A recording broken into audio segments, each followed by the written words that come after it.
Hello, I'm Jim Cuno, President of the J. Paul Getty Trust. Welcome to Art and Ideas, a podcast in which I speak to artists, conservators, authors, and scholars about their work. It's why she started a museum, because people said, you're crazy, you can't do that. Nobody does that without a collection, without money. You can't. And if somebody said, no, you can't do something, that made her want to do it 100 times over. In this episode, I speak with Alicia Phillips and Johanna Burton, co-editors of the book Out of Bounds, the collected writings of Marcia Tucker.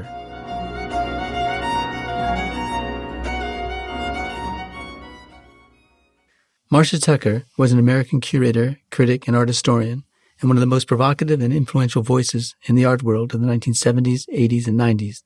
She was a curator at the Whitney Museum of American Art from 1968 to 1977, organizing major exhibitions of work by Bruce Nauman, Lee Krasner, Joan Mitchell, and Richard Tuttle, among other artists. She also founded the groundbreaking and influential New Museum of Contemporary Art in New York City in 1977 and was its director for 24 years. There she produced influential publications, including Talking Visions, Multicultural Feminism in a Transnational Age, and Discourses, Conversations in Postmodern Art and Culture. The Getty Research Institute acquired Marcia Tucker's archive in 2004, 2 years before her death. A selection of her writings was published by the Getty Research Institute and the New Museum in 2019 in the book Out of Bounds, the collected writings of Marcia Tucker.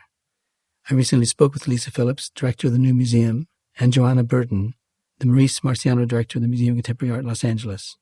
Lisa and Johanna, along with former New Museum colleague Alicia Ritson, are editors of Out of Bounds. Lisa and Johanna, thank you so much for speaking with me in this podcast episode.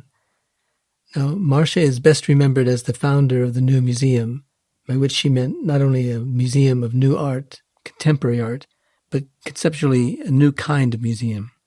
Lisa, you've been director of the New Museum for 23 years, and the museum itself has been around for 45 years. Is the New Museum still new? And if it is, what makes it new and not just modern? Yes, Marcia had a vision for a new kind of museum that would be unbound by convention and a place to shake things up for the intrepid, for people that like to be challenged. And that's very much part of our mission that remains to this day. And our mission is very simply new art, new ideas. So we have to remain new. We have to stay new and true to our mission, even though we are 45 years old this year. Yeah. Johanna, you're the director of MOCA, the Museum of Contemporary Art in Los Angeles, having been a curator at the New Museum and director of the Wexner Center for the Arts in Columbus, Ohio. How do those contemporary art institutions compare to the New Museum? First of all, thank you so much for having me. It's great to be here. I'm a relatively new director of MOCA. I've been here just about 4 months. And as you say, before that, I was lucky enough to work at both the Wexner Center for a few years and before that at the New Museum. You know, it's interesting to compare these institutions because, in fact, they're in dialogue with one another, I think quite heavily. And in fact, we are at MOCA just a couple of years younger than the New Museum. We're at our 43rd year, while the New Museum is at its 45th. And I've actually been thinking quite a lot about these relationships. Of course, what's different about MOCA is that it's in LA, which is a very different city to New York and certainly to Columbus. But I think about them as sister institutions in many ways. And certainly I feel my own training, very obviously with Lisa sitting here, is one of relationship building rather than competitiveness. And I think Marcia, for certain, is at the roots of and the seed of many of the institutions, even if she didn't work at them. And people were looking at models like the New Museum all along. What is different, of course, is that MOCA is a collecting institution where the New Museum and the Wexner are not. And I think that's a pretty profound difference in some ways. Yeah. Lisa? As Johanna said, the New Museum is not a collecting institution. And that was part of the concept from the beginning, that it would not be tied down by a collection that would inevitably become historical over time. So how do you remain a contemporary institution really looking at the present if you're saddled with a collection that's aging and becoming historical? But yet she really wanted to bring the seriousness and scholarship of museum practice to the exhibitions and the production of programs at the new museum. And Lisa, it's true that Marcia often called the new museum not just the new museum, but an anti-museum in that sense, right? Pushing up against that idea of preserving, which is interesting. Now, Marcia started as a curator at the Whitney in 1967. Lisa, what was the Whitney like then? Well, it was a small family-run institution that was an institution in transition. And I started working there myself in 1975. I overlapped with Marcia at the Whitney for a couple of years. And Gertrude Vanderbilt Whitney's daughter, Flora Miller, and her daughter, Gertrude Vanderbilt Whitney's granddaughter, Flora Biddle, were very much present and around the museum on a daily basis back then. And a new director, Tom Armstrong, had just joined the museum in the early 70s and wanted to put the museum on a world stage. It definitely was going through a transition, had some growing pains, as we all do, as its ambitions and its audience grew. And Marcia was a radical curator at that time who we all looked up to. She had done a very noteworthy exhibition in 1969 called Anti-Illusion, Procedure and Materials, which really put the post-minimal generation, her own generation, on the map. And she embraced the artists of her generation, like Bruce Nauman, Richard Tuttle, Barry LeVay, Linda Benglis, among so many others.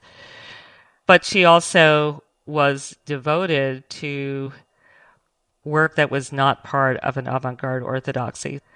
When I started at the Whitney, I was a summer intern just out of college and about to start graduate school, and was assigned to work in the Richard Tuttle show, which Marcia organized, an infamous Richard Tuttle exhibition.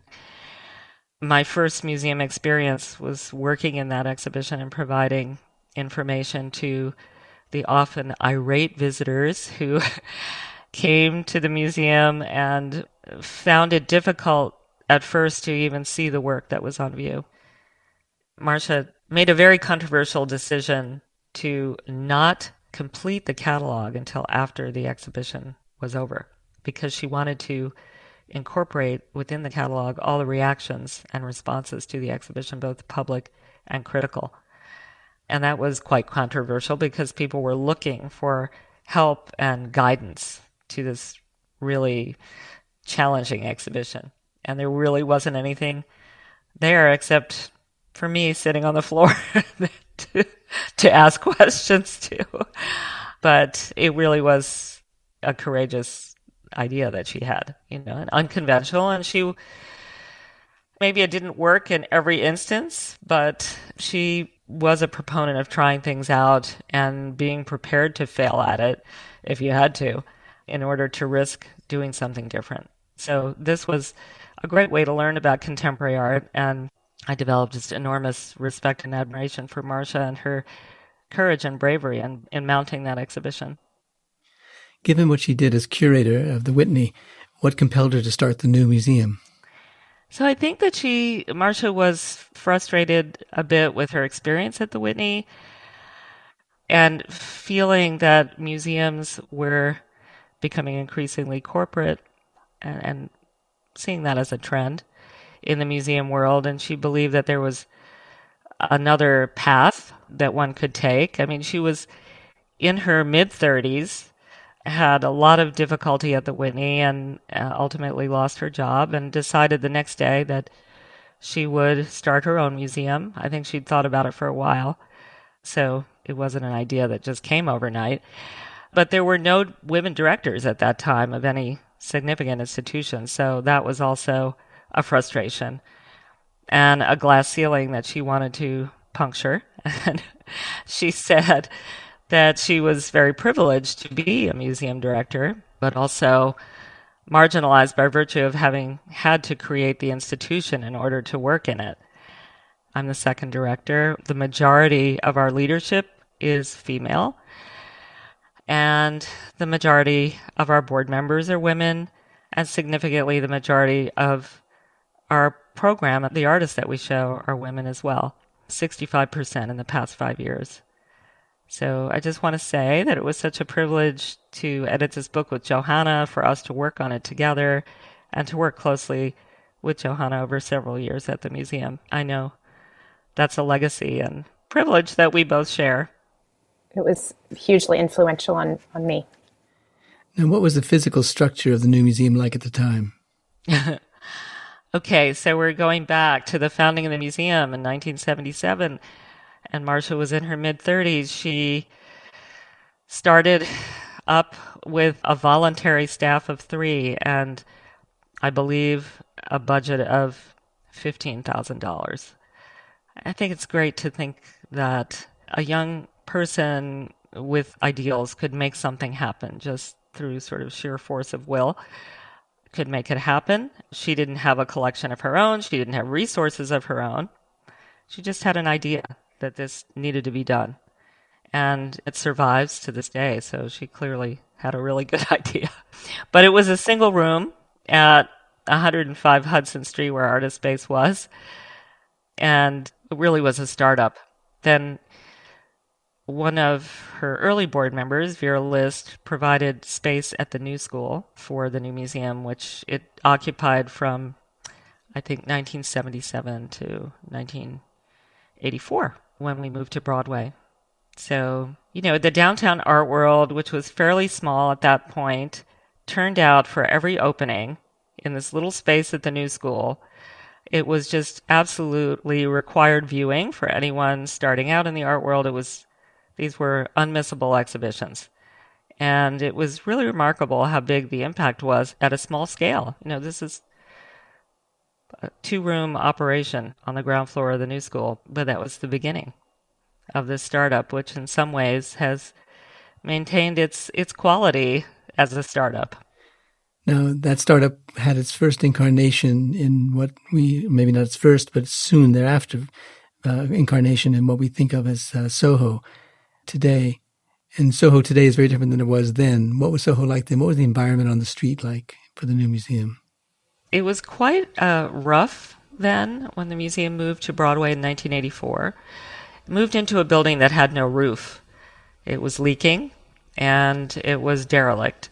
There was a lot of light industry along Broadway, but the museum helped to establish it as the retail corridor that it became over the subsequent decades. So it really was an anchor for that neighborhood, but it was quite rough in the 80s. I remember witnessing gunfights on Broadway, and nobody went east of Broadway. There were a few galleries in Little Italy, and it was quite dangerous to venture over there. So it was a different landscape in the city than it is now. Johanna, what about you? When did you first come across the new museum, and what was it like for you? Well, I knew about the new museum before I could ever set foot in it. I read about it a lot. I paid attention to the shows that were happening there. I grew up in Nevada, where there weren't a whole lot of museums, but I could access books and magazines. And I moved to New York in 1997 to go to graduate school to study art history. And by the time 1999 rolled around and I became a curatorial fellow at the new museum, it was funded by Joanne Lenhart Casulo. I was the first Casulo fellow at the new museum. I had attended the Whitney Independent Study Program, where I had the great privilege of studying with amazing artists and thinkers, including Isaac Julian, Von Rainer, you name it. And I remember coming in, you look back and you realize there are these moments in your life that are pivotal. I thought I was going to teach art history until I was offered this fellowship and realized I wanted to work in museums. And I was so nervous, I cannot even tell you. And I worked there for a year, and then I got a second year because they renewed that for me.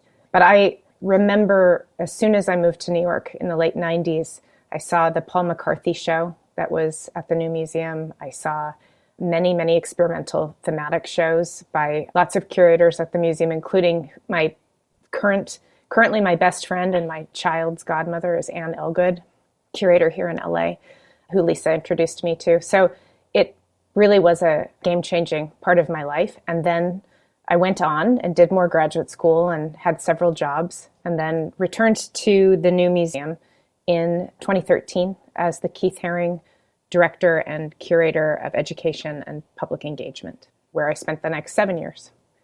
So I've had a lot of new museum in my life, and it was particularly moving to be able to work with Lisa and the team of women on Marcia's archives at a moment that really marked the 40th anniversary of the museum, but also just a really pivotal time, I think, for many of us in the art world, as we looked to values that Marcia really stood for well before her time and that carried on in the institution.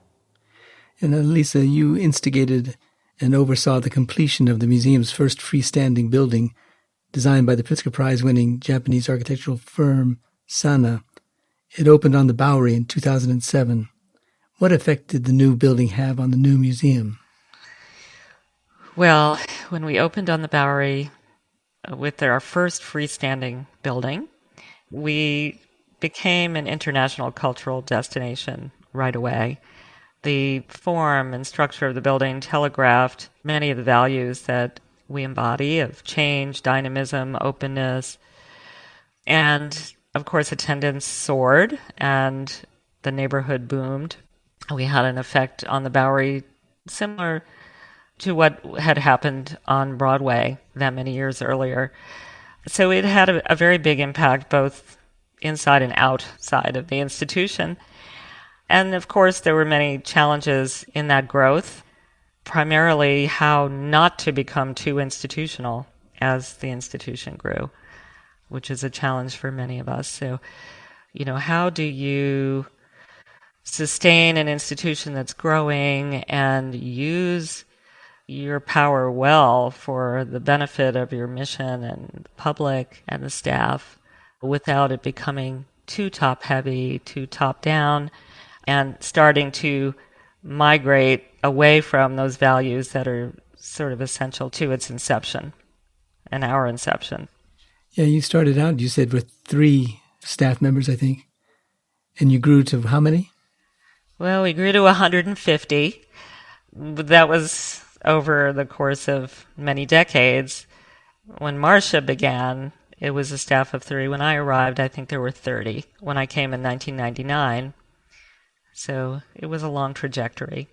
And I think in the beginning, many of the staff were volunteering, and it was really a labor of love.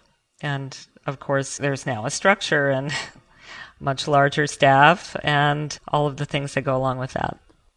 And Lisa and Johanna, the 2 of you were among the editorial team of 4 women who published the book Out of Bounds, The Collected Writings of Marcia Tucker, co-published by the New Museum and the Getty Research Institute. Tell us about the book and how it got started. First of all, I think we very much want to acknowledge and thank Alicia Ritson and Kate Weiner, who worked with us on the book at the New Museum. The genesis of the book goes back to the early 90s when Marcia began to work on a collected group of her essays. I was not aware of that until after her death in 2006 when her husband, Dean McNeil, approached me with some folders and said, this is something that Marcia was working on, and would you see this through? That was, right after her death in 2006. It took another decade before we were able to realize it. We resurrected the project in 2016 or so and happily worked with you on it, as well as with Tucker Neal, who was a research assistant of Marcia's and I think a teaching fellow at Otis who was working with her back over those many years. And then maybe, Johanna, you'd like to talk a little bit about the structure of the book and how we thought about it. Yes. So as part of my post at the New Museum, I was particularly interested in and worked closely with Lisa to really think about the centrality of publishing, which was a big part of the DNA of the New Museum. And though the book that we're speaking about now wasn't part of the seminal series called The Critical Anthologies in Art and Culture, it was in dialogue with those. And I mention them just because alongside exhibitions, the role of emergent research and done by and around artists is just so key to the history of the New Museum, I think both during Marcia's time and of course during Lisa's. We started thinking a lot about the structure of the book because Marcia, in essence, was writing multiple histories herself and actually utilized a kind of series of methodologies and even voices alongside each other in real time and space. So we ended up pulling out 3 sort of structuring elements One is monographic essays. The second is thematic essays. She was also very dedicated to thematic shows. And then third was really reflecting self-reflexively on institutions and the role of museums in society. So rather than having a strict chronology of one essay after another, we have 3 chronologies dedicated to each of these strands. And it's interesting because not only is she able to cohabitate at the same moment, writing in different styles, but also these things reflect upon each other. So the book was structured in this way so that we had a kind of logic, but also we could show her multiple intelligence at dealing with the field in different ways and zooming in and out on artists and on the field itself. But also because her archives, which again, it's so wonderful that you tend at the Getty, were not necessarily organized in such a way, nor was the original table of contents, though we did follow some of it closely to reflect that kind of multitude. And I think as a historical document, it shows how one figure can have such great impact through using different modalities. When Lisa and I spent, and Alicia and Kate spent the week here, the archives, her life and her work were, you couldn't separate them. It was totally inappropriate. There were no museum budgets in the archives. There were love letters from artists. For a moment, we wanted to include those kinds of things that weren't proper materials, but were so amazing. There's something really wonderful about that. Again, it was the story of a life, a really intimate archive. Now, the first essay of Marcia's appeared in Art Forum in 1970. That is the first one that's included in this book, and was a critical essay on the work of Bruce Nauman, of whom she wrote, "Although he is no longer interested in ways of making art, nor in the interpretation of a made object, he feels it still important that a piece be neither over nor under refined. In this way, focus can be directed to the experience and our response to it, rather than to the object itself." What did Marcia see in Nauman's work, and how does this essay tell us about that? It's a great question. I just reread the essay and was, every time I've read it, so amazed by how much sensitivity she has to this moment. So what she saw in a way was what she didn't have to see. It was more the relationship between an artwork and a body, or a body in space and time. And something that is really interesting, reading that essay from 1970 about an artist who is often talked about as conceptual or cerebral, is how much attention she pays to what she calls the personal or the emotional response to this work, which of course is parlance and vocabulary that is usually, at least at that period, attributed mostly to women artists. I think it's very subtly quite radical how she utilizes gendered language and applies it in a really powerful way to this incredibly important male artist who is, I think, quite a sensitive artist, but was often, I think, not talked about that way. Interestingly, in that course of that essay, she talks also about the way in which an emotional, personal, individual response is itself always imparted by or shaped by cultural conditions. So she's already alluding to how she will think about the role of art and the role of artists in terms of social considerations. And so reading this, I think you can zoom forward to think about how she will write later about somebody like Mary Kelly, who's taking up very, very different issues, and the inversion of some of the gendered language that happens. She's reading a lot of psychoanalytic theory, which I will confess I also have read quite a lot of, and thinking very radically about how women writers and artists in particular at that moment were really kind of considering social construction alongside the role of the personal. So it's interesting. I read that essay this time and found so much heart and depth in it, and it's still a unique reading, I think, of Nauman's work. Now, she wrote in a 1974 Whitney Museum catalog essay on the abstract landscape painter Joan Mitchell.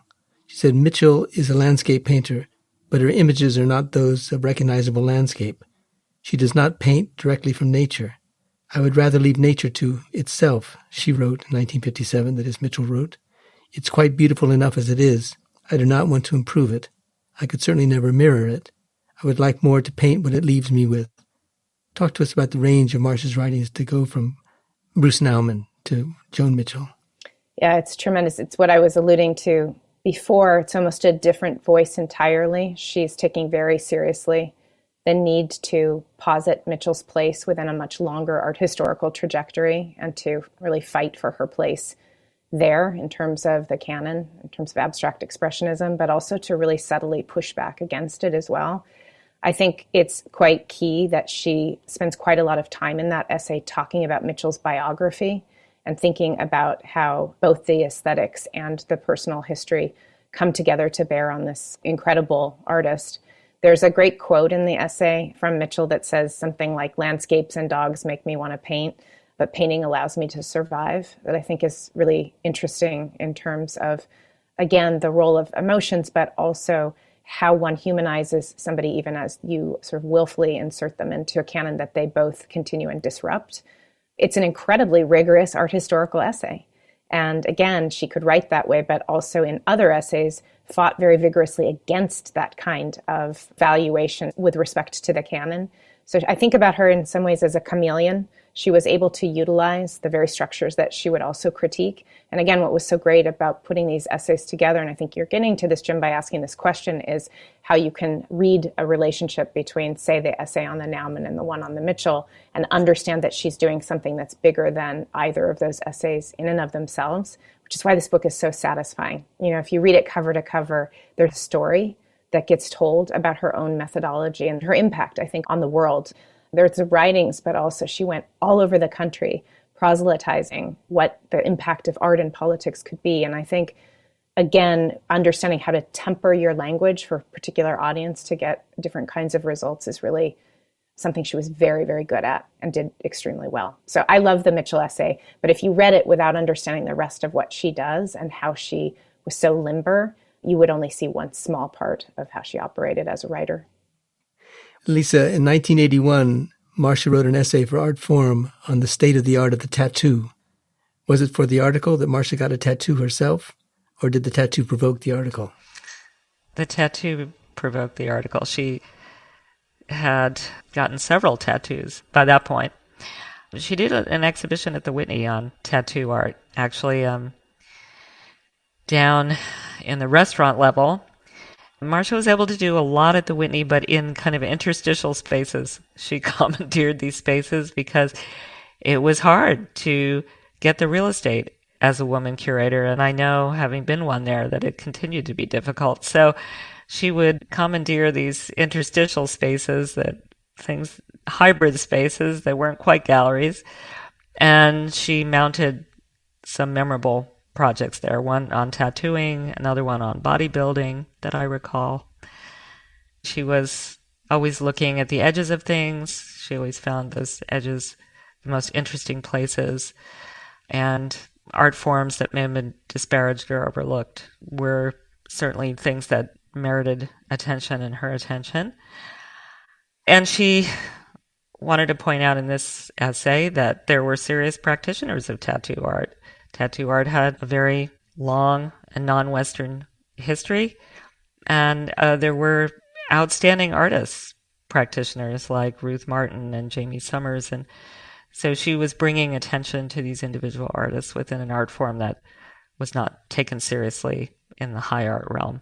There's a great picture of her in the book getting a tattoo from Ruth Martin on page 4. And she's got this amazingly confrontational, but also kind of sexy look on her face while this very intimate thing is being captured. And I love that picture. It's hard to tell at first what is happening there, but once you know, it's pretty key. Now, Johanna, the first representation of a publication for the New Museum was a text for the New Museum exhibition, The Other Man, Alternative Representations of Masculinity, in 1987. Tell us about that exhibition and its accompanying texts. I wish I'd seen that show, I have to say, and many of these shows that actually have personally really influenced much of my practice. Right before I left the New Museum, I did a show in which actually a lot of archival materials from this show and others appeared in the catalog. She was extremely interested, as I mentioned, even in the Nauman essay, in thinking about the role of subject positions and identity.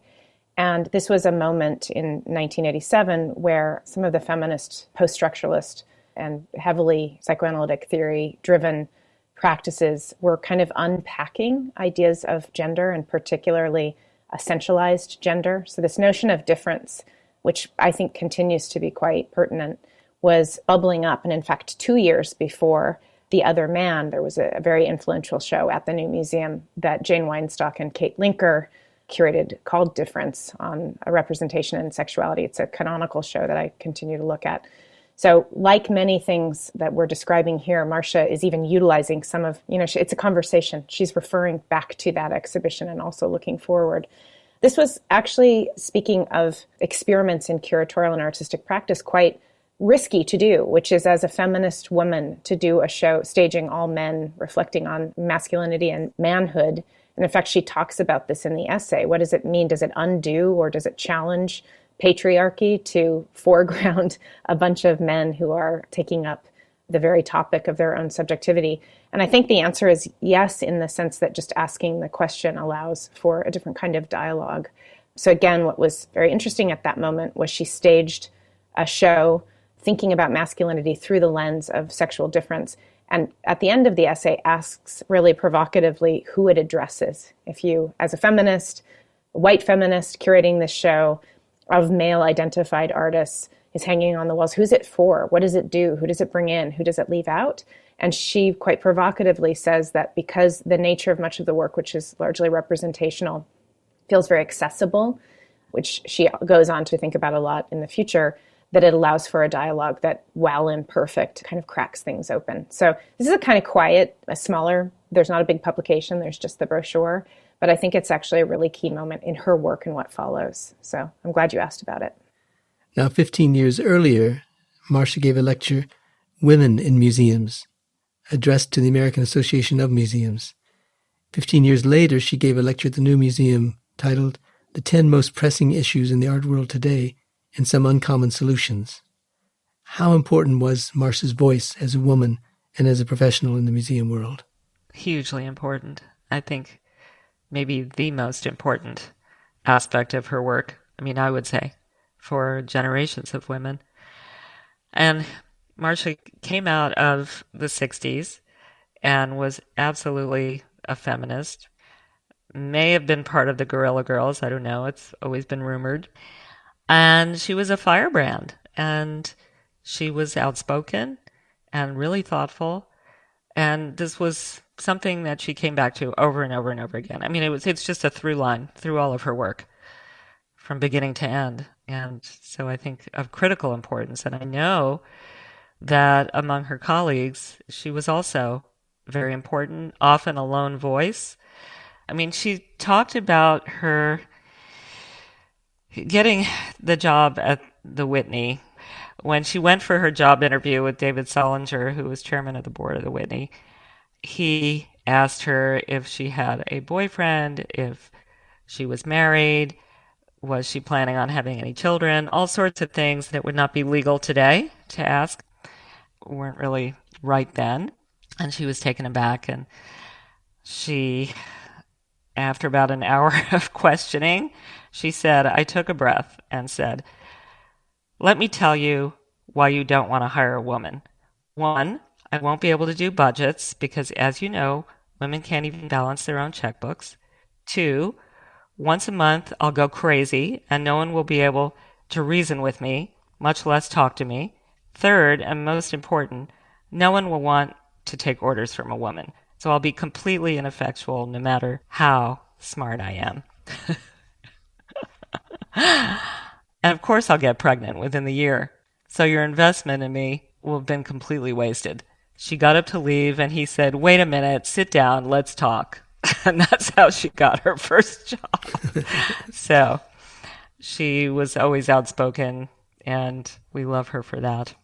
But what I think is amazing, and I'd love to hear, Johanna, what you think, in reading back over those pieces from the early 70s and then in the 80s and 90s, because she wrote so often, we think that we've made a lot of progress, and in some ways we have. Here we are, 2 museum directors today, and now the field, which was 50% female back in the early 70s, but there wasn't a single director who was female, is now we have 50% of the field are female directors. That's a big shift. But in many respects, things haven't changed enough. There are pay gaps and gender inequities. There are all sorts of biases that persist. And in reading her words, you feel that. It's not over. It hasn't ended. There's still a lot of work to do. And of course, the idea of gender binaries is no longer so appropriate either. Things are even more nuanced and complicated. Yeah, I mean, I think we remarked on it quite a lot while we were going through the papers, which was, it could have been written yesterday. In some cases, it even felt like it could be written tomorrow, because she was able, I think, in many ways to point to issues that are so systemic and so lasting. I'm the first woman director of MOCA, which is an interesting fact after almost 50 years. And I think one thing that has been really interesting working on the book and then also going back to it from time to time is watching the evolution in Marcia's own thinking.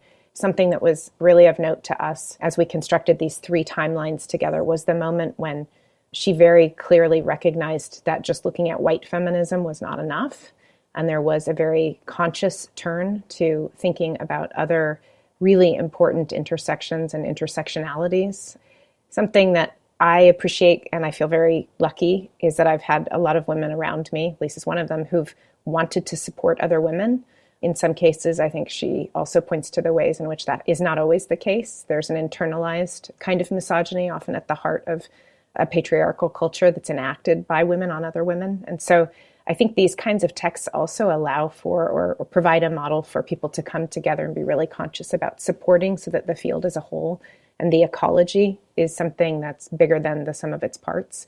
There's a politics of collaboration and a methodology of institution building that I myself carry forward. She says that you can only, I think about this all the time, especially these days because museums are so fraught, but you can only relinquish authority from a position of authority.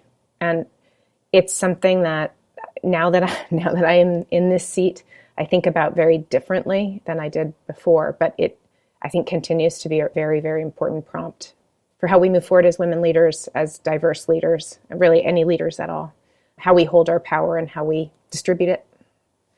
Now, Marcia was also always, it seems, a character.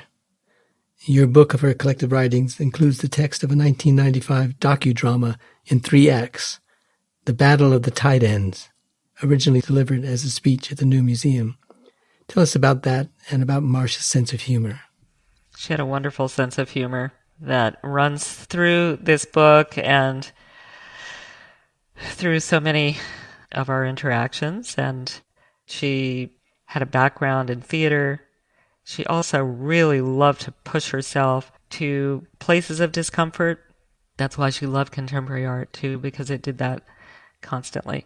And it's why she started a museum, because people said, you're crazy, you can't do that. Nobody does that without a collection, without money. You can't. And if somebody said, no, you can't do something, that made her want to do it 100 times over. So she was always pushing up against resistance and against places of discomfort, what made her feel uncomfortable. And I think she really craved being a performer. She wanted also to sing so badly, and she was tone deaf.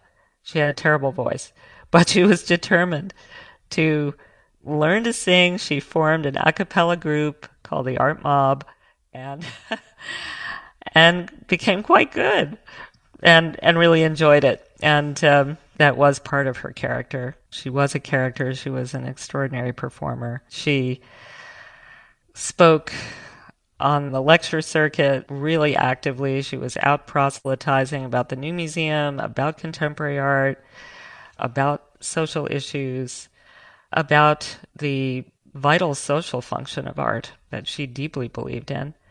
But she always did it with a theatrical flair and a sense of humor, and really brought these tough issues to life, I think, for the audience in a way that very few others have that I've witnessed. And she would do it at board meetings, and she would do it at meetings for donors.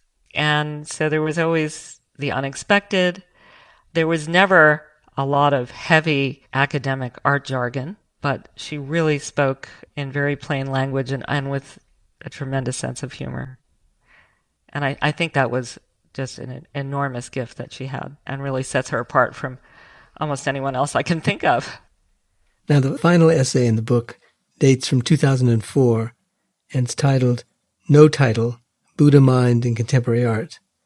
And it begins with a reference to Marcia's earlier essay on the work of Richard Tuttle, which a number of critics criticized as the emperor's new clothes, meaning, of course, that there's nothing there, that the art under consideration was empty of meaning.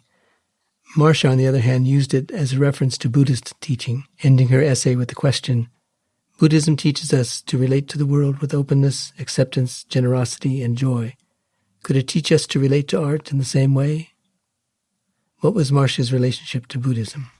So I believe that Marcia took up Buddhism late in life with a group of colleagues, including John Walsh.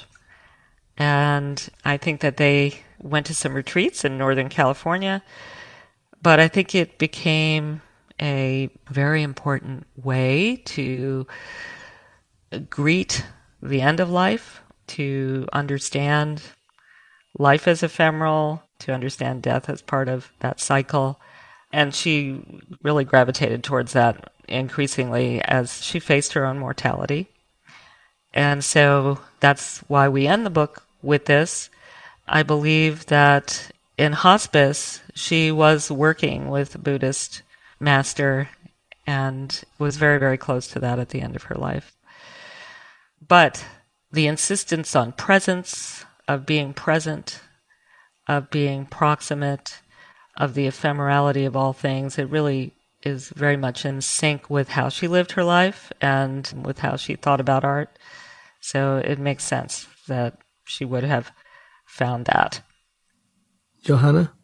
I never knew Marcia, which makes it all the more, I think special that there's an impact that continues on, obviously, beyond a person's sort of living presence.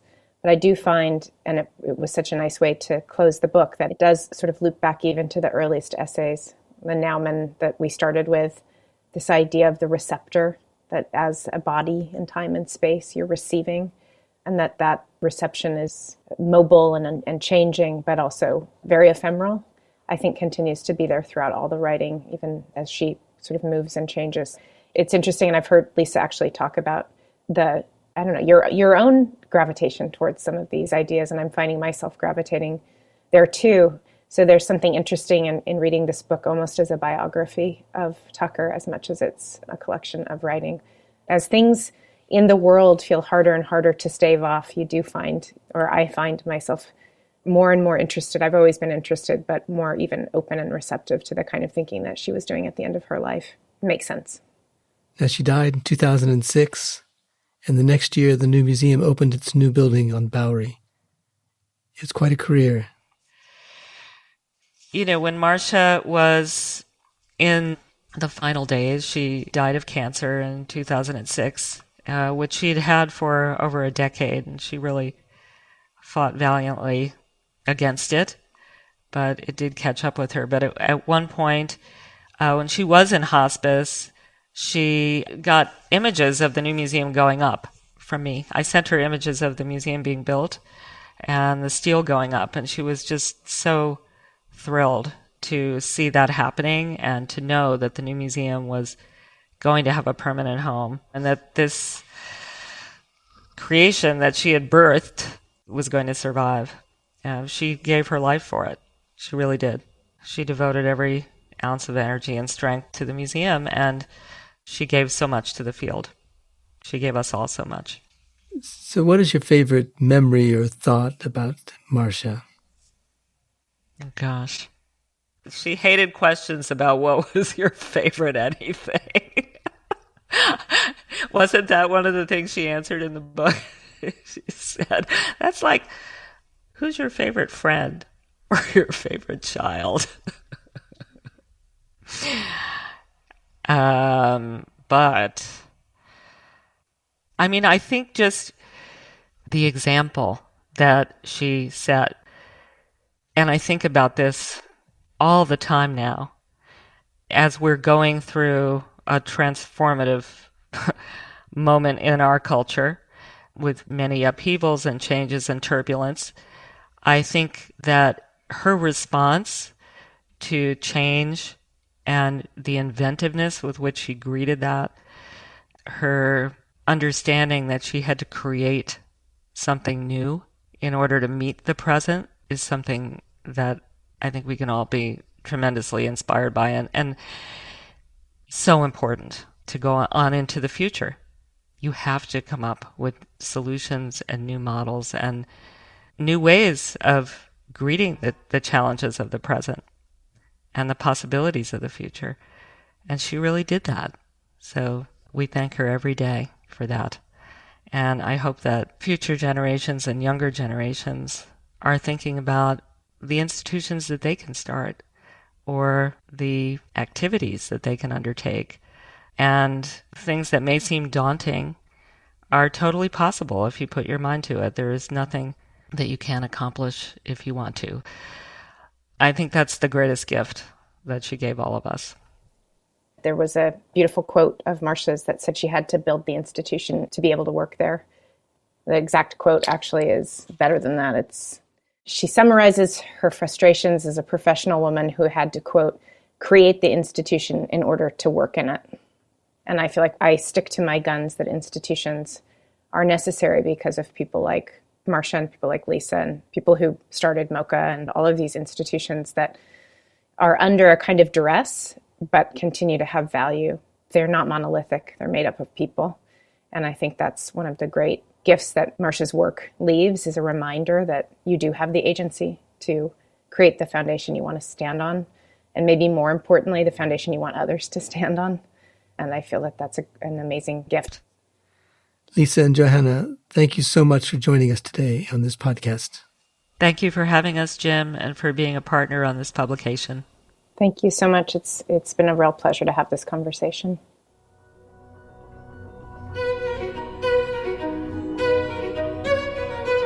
This episode was produced by Zoe Goldman and Karen Fritchie, with audio production by Gideon Brower and mixing by Mike Dodge Weitzkopf.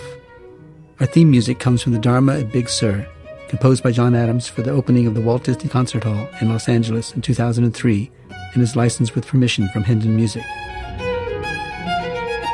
Look for new episodes of Art and Ideas every other Wednesday. Subscribe on Apple Podcasts, Spotify, and other podcast platforms. For photos, transcripts, and other resources, visit getty.edu/podcasts. And if you have a question or an idea for an upcoming episode, write to us at podcasts@getty.edu. Thanks for listening.